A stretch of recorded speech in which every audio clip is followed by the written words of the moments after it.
लेकिन एक बार मैं बार बार आपसे कहता हूँ कि पढ़ने लिखने से कुछ नहीं होता ही नहीं, कुछ नहीं होता। पढ़ने लिखने से कुछ होता ही नहीं। पढ़ाई का एक ही उद्देश्य है, दिमाग को खोलना। E is equal to E, education is equal to enlightenment.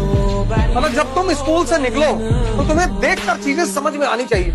अगर तुमको चीजें देखकर समझ में नहीं आती तो पढ़ने से कोई फायदा ही नहीं, कुछ नहीं होता। पढ़ने से कुछ होता ही नहीं।